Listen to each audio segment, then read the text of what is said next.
สบายดีบรรดาท่านที่เคารพนับถือและหักแพงทั้งหลาย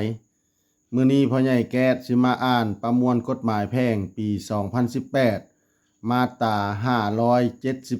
574ผู้สืบทอดมูลมรดกตามกฎหมาย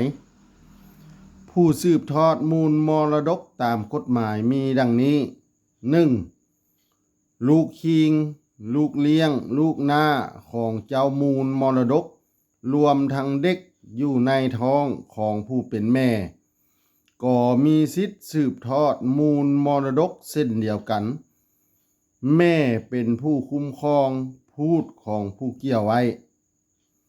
2. ผัวหรือเมียของเจ้ามูลมรดกที่ยังมีชีวิตอยู่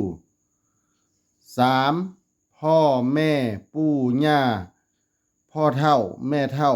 ทวดของเจ้ามูลมรดก 4. อ้ายเอื้อยน้องลุงป้าอ่าวอาน้าบ่าวน้าสาวหลานเหลนของเจ้ามูลมรดก 5. รัฐหรือนิติบุคคล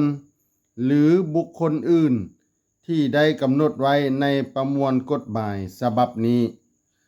ถ้าถึกใจให้กดไลค์กดแชร์กดติดตามพ่อใหญ่แก๊สเด้อถ้ายังให้พ่อใหญ่แก๊สอ่านกฎหมายหยังมาตราใด